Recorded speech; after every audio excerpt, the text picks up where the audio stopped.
Gold trusted gold buyers మీరు తాకట్టు పెట్టిన బంగారాన్ని విడిపించి ఈ రోజు ఉన్న మార్కెట్ ధరకు కొనబడును. చరిత్రలోనే అతిపెద్ద దుర్ఘటన అగ్ని ప్రమాదం ఏదైతే జరిగిందో ఒకటే కుటుంబంలో 17 మంది చచ్చిపోవడం అంటే నిజంగా కూడా మనసున్న ఎవరికైనా నిన్న ఆ సంఘటన దృశ్యాలు ఆ తర్వాత వాళ్ళ కుటుంబ సభ్యుల ఆర్తనాదాలు వింటే గుండె కదిలిపోయే పరిస్థితి. బాధాకరం ఏంటంటే ఇక్కడికి వచ్చిన తర్వాత కుటుంబ సభ్యులు అగర్వాల్ సమాజం యొక్క వాళ్ళ కుటుంబం యొక్క సభ్యులతో మాట్లాడుతుంటే 2.5 పాపను నిన్న అక్కడ సమాధి చేసి వచ్చినాం. అంతకంటే మాకు ఈ జీవితంలో ఇంతకంటే దౌర్భాగ్యమైన రోజు ఇంకోటి ఉండదు. మేము ఎందుకు బతుకున్నామా అనే బాధ అవుతుంది సార్. మేము ఎవరిని నిందిస్తలేము, ఎవరిని ఏమంటలేము. కానీ ఇక్కడ అగ్ని ప్రమాదం జరిగిందని చెప్పంగానే ఏ ఫైర్ బ్రిగేడ్ అయితే వచ్చిందో అది నీళ్లు లేకుండా అరకొరగా వస్తే లాభమైంది, వసతులు లేకుండా వస్తే లాభమైంది. వచ్చిన ఆ ఫైర్ సర్వీస్ వాళ్ళు కూడా మాకు మాస్క్ లేదు కాబట్టి లోపలికి పోలేకపోతున్నామంటే ఇంతకంటే అన్యాయం ఉంటుందా? అట్లే వచ్చిన అంబులెన్స్ లో కూడా మాస్కులు పెట్టకపోతే, ఎందుకంటే ఎప్పుడైనా అగ్ని ప్రమాదంలో ఆ పొగతోని ఊపిరాడదు, ఆ ఊపిరాడకనే ఊపిరి పోతుంది, ప్రాణాలు పోతాయి. అట్లాంటప్పుడు ఆక్సిజన్ మాస్కులు లేకుండా, అట్లాంటప్పుడు వచ్చిన అంబులెన్స్ లో కనీస సౌకర్యాలు లేకుండా వస్తే ఎట్లా? ఆ సౌకర్యాలు ఆ ఫైర్ ఇంజన్ల అంబులెన్స్ లో ఉంటే కొన్ని ప్రాణాలు బతుకుతుండే, కొంతమంది అన్న మా వాళ్ళు బతుకుతుండే అనే బాధ. ఇలా రాజకీయం లేదు, ఎవరిని తిట్టేది లేదు. కానీ ఒకటి మాత్రం వాస్తవం, ఇంత లాపర్వా ఉంటే మాత్రం ప్రజల ప్రాణాలు మల్లబోయే ప్రమాదం ఉంది. వాళ్ళు ఎంత గొప్ప వాళ్ళంటే ఒకటే కుటుంబంలో 17 మంది చచ్చిపోయినాక కూడా వాళ్ళు అంటున్న మాట ఏంది ఇక్కడికి వచ్చినాకంటే ఎవరిని తిడతలేరు, వాళ్ళు రాజకీయం చేస్తలేరు, ఎవరిని ఫలానా వాళ్ళు మంచోళ్ళు కాదు చెడ్డోళ్ళు అంటలేరు. మాకు ఇక్కడుండే హిందువులు సాయం చేసిండ్రు, ఇక్కడుండే ముస్లింలు సాయం చేసిండ్రు, అందరు వచ్చిండ్రు, అందరు సహాయపడ్డారు, అందరు కాపాడిండ్రు. కానీ మాకు జరిగింది ఇంకొకరికి జరగద్దు. కనీసం ఇప్పుడన్నా ప్రభుత్వం మేల్కొనాలే, ఇప్పుడన్నా ముందుకొచ్చి ఈ రాష్ట్రంలో ఈ నగరంలో మళ్ళొక్క ప్రాణం ఫైర్ యాక్సిడెంట్ లో పోకుండా కాపాడండి సార్. మాకు అంతకంటే ఏమొద్దు. దయచేసి మీరు వచ్చిండ్రు సంతోషంగా, భవిష్యత్తులో ఇట్లా కాకుండా చూసుకోండి అని ఒకటే ఒక్క మాట వాళ్ళు చెప్తున్నారు. నేను ప్రభుత్వాన్ని కూడా అడిగేది ఒకటే, మీరు దయచేసి రాజకీయాలు నడుస్తూనే ఉంటాయి, తిట్టుకునుడు, మనం అసెంబ్లీలో తూకిత్తా అంటే మైకిత్తా రోజులో నడుస్తూనే ఉంటది, మేము దాని గురించి రాలే. కానీ ఇప్పుడన్నా ఎండాకాలం వచ్చిందంటే మున్సిపల్ మంత్రి గాని, మున్సిపల్ అధికారులు గాని, పోలీసు వాళ్ళు గాని, ఫైర్ ఇంజన్ వాళ్ళు గాని ఓ రివ్యూ పెట్టుకోవాలి, సమీక్ష చేయాలి, ఎక్కడ ప్రమాదం జరిగితే. ఎందుకంటే ఇది densely populated area. Old city అంటే ముఖ్యంగా చార్మినార్ అంటే ఎక్స్ట్రీమ్లీ డెన్స్లీ పాపులేటెడ్ ఏరియా. ఇక్కడ ఒక ఫైర్ ఇంజన్ రానికి పోనికి కూడా జాగుండదు, తెల్లారు లేస్తే అంత ట్రాఫిక్ ఉంటుంది ఇక్కడ. మరి ఇక్కడ ఏమన్నా అయితే ఎట్లా అనే ఒక ఆలోచన ముందు నుంచి ఉండాలి. ఇక్కడ ఫైర్ హైడ్రెంట్స్ పనిచేస్తున్నాయా లేవా, నీళ్ళు ఏడికెళ్ళి తేవాలి, ఇంజన్ అంటే వచ్చింది, నీళ్ళు ఏడికెళ్ళి తెచ్చుకోవాలి, లాస్ట్ మినిట్ లా ఆ సోయి ఉండాలి, అధికారులకు ట్రైనింగ్ ఉండాలి, ఎప్పటికప్పుడు మాక్ డ్రిల్స్ ఉండాలి. అవేవి లేవు, ఇది మంచిది కాదు. రెండోది, అంబులెన్స్ వచ్చినాక ఆక్సిజన్ మాస్కులు లేకపోతే ఫైర్ యాక్సిడెంట్ అయిన కాడికి ఏం లాభం? వాళ్ళ బాధ అంతా ఏంటంటే 17 మంది చిన్న పిల్లలు 8 మంది పోయినారు. ఇంతకంటే అన్యాయం ఉంటుందా సార్? దయచేసి ఇంతకంటే దుర్దినం మా జీవితంలో లేదని వాళ్ళు చెప్తున్నారు. మేము కూడా ప్రభుత్వాన్ని ఒకటే కోరుతున్నాం, చచ్చిపోయినాక కాంపెన్సేషన్ ఒక 5 లక్షలు ఏదో ఇచ్చి చేతులు దులుపుకున్నాడు కాదు, భవిష్యత్తులో ఇంకెవరు చావకుండా చూడండి, భవిష్యత్తులో ఎవరికి ఇట్లాంటి దుర్మార్గమైన పరిస్థితి, ఇంత ఘోరమైన పరిస్థితి రాకుండా చూడండి. దయచేసి మీరు చేస్తున్నారు కొన్ని పనులు, ఇంకా మంచి పనులు చేయండి. అందాల పోటీలని వాటి మీద పెట్టిన శ్రద్ధ దీని మీద కూడా పెట్టండి, వాటి మీద పెట్టే ఖర్చు ఇక్కడ కూడా పెట్టండి. ఇక్కడనే కాదు, ఒక ఓల్డ్ సిటీ అనే కాదు, హైదరాబాద్ అనే కాదు, రాష్ట్రంలో ఏ మారుమూల పల్లె గాని పట్టణంలో గాని యాక్సిడెంట్ అయ్యింది అంటే వెంటనే ప్రాణాలు కాపాడుతందుకు కావాల్సిన సరుకు సరంజామా, మనుషులు, ట్రైనింగ్ ఇవన్నీ ఉండాలి. అవన్నీ ఉండకపోతే ఉత్తగానే వచ్చినాం పోయినామంటే కరెక్ట్ కాదు.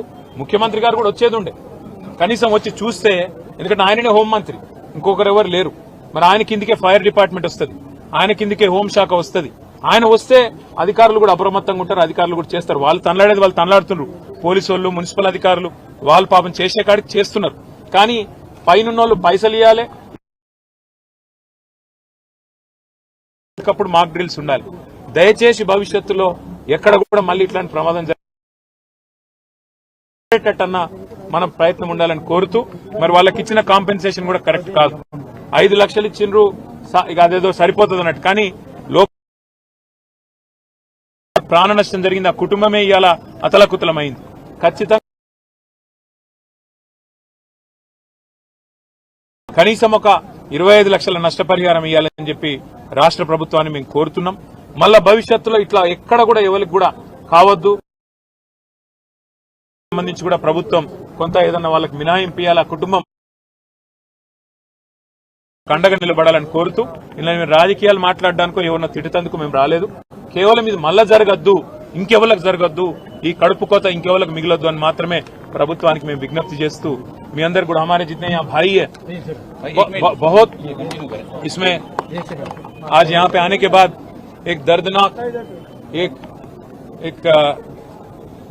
मतलब दिल आज हमारा यहाँ पे आने के बाद, इनसे मिलने के बाद, हमारे भाइयों से मिलने के बाद, अग्रवाल फैमिली जो यहाँ पे 17 उनके घर वालों को खो लिए, वो उनको मिलने के बाद हमारे पास कोई शब्द भी नहीं है उनको कुछ कहने के लिए, क्योंकि इतना बड़ा सदमा शायद किसी को नहीं, आज तक किसी को नहीं पहुंचा हैदराबाद में.